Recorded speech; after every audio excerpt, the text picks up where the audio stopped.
अस्सलाम वालेकुम दोस्तों, कैसे हैं आप? उम्मीद करती हूँ आप सब ठीक-ठाक होंगे। आज मैं आपके साथ शेयर कर रही हूँ भिंडिया की रेसिपी, भिंडिया और गोश्त। देखें बन के कितना अच्छा रेडी हो जाता है। आप बनाएँ, आपको बहुत मज़ा आएगा और आप इसको बना के बहुत एंजॉय करेंगे। ज़रूर ट्राई कीजिए, इंशाल्लाह आपको बहुत मज़ा आएगा। सबसे पहले हमें 1 कप ऑयल लेना है। ऑयल में हमें ये स्लाइस में कटी हुई 3 से 4 अदद प्याज ऐड करने हैं। प्याज ऐड करने के बाद इनको अच्छे से मिक्स अप करना है।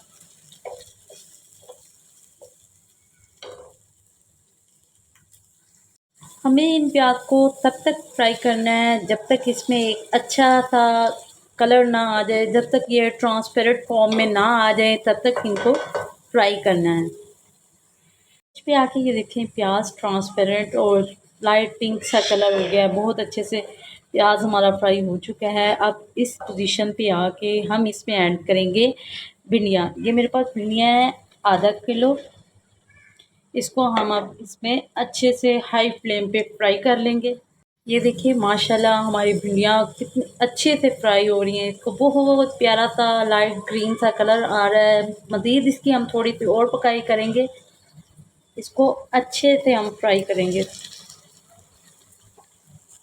अब आप देख सकते हैं इसकी अच्छे से भुनाई हो चुकी है। अब हम इसको एक अलहदा बर्तन में निकाल लेंगे।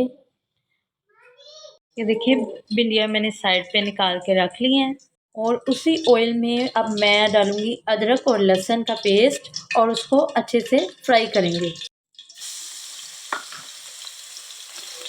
ये देखें ये अदरक और लहसुन का पेस्ट हम अच्छे से फ्राई करेंगे।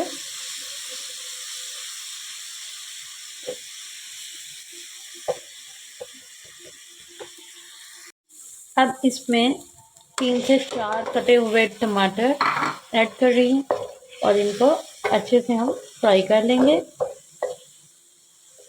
इनको फ्राई करने के बाद हम इसको दम दे के पकाएंगे ताकि ये ग्रेवी टाइप बन जाए। इसकी पकाई के लिए इसको कवर करके पकाएंगे ताकि इसकी अच्छी ग्रेवी बन जाए। होते हुए 2 से 3 मिनट हो गए हैं। अब हम चेक करते हैं कि टमाटोज़ की ग्रेवी माशाल्लाह टमाटोज़ की ग्रेवी बन के तैयार हो चुकी है। अब इसमें हम ऐड करेंगे मसाले। इसमें ऐड कर रहे हैं रेड मिर्च दड़ा, कुटी हुई लाल मिर्च, ये मेरे पास 1 टीस्पून नमक है, ये 1 हाफ टी स्पून हल्दी है और इन सब मसालों को इसके साथ भुनाई कर लेंगे। इस स्टेज पे आके हम इसमें ऐड करेंगे 1/4 कप दही। ये मेरे पास दही है। ये इसमें एक अच्छा सा टेस्ट देगी सालन को। भिंडी के सालन में ये बहुत मज़ेदार देखना अभी तैयार हो जाएगा सालन हमारा। अब इस स्टेज पे आके हम इसमें ऐड करेंगे ग्रीन चिली। ये मेरे पास ग्रीन चिली है 3 से 4 अदद इसमें ऐड की हैं। सेंटर में से कट लगा के ऐड की हैं। आप चाहें तो मोटी मोटी काट के या ब्रेक जिस तरह आपको अच्छी लगे काट कर ऐड कर सकते हैं। स्टेज पे आके इसमें मैं ये थोड़ा सा मीट है ये ऐड कर रही हूँ। गोश्त ये मैंने पहले बॉयल कर लिया था। इसको इसके साथ मिक्स करेंगे।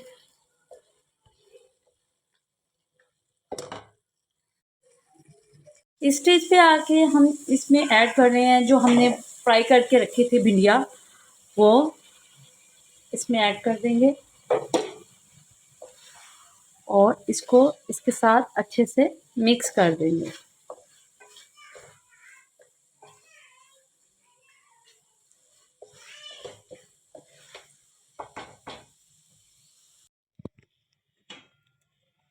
ये देखें माशाल्लाह हमारे सालन की फ़ाइनल लुक भिंडी और गोश्त का सालन बन के रेडी हो चुका है। आप भी घर में ज़रूर ट्राई करिए, इंशाल्लाह आपको ये बहुत अच्छी रेसिपी लगेगी। अगर मेरी रेसिपी आपको अच्छी लगी है तो लाइक शेयर और सब्सक्राइब ज़रूर कीजिएगा। मिलेंगे इंशाल्लाह कल एक नई रेसिपी के साथ। अल्लाह हाफिज़।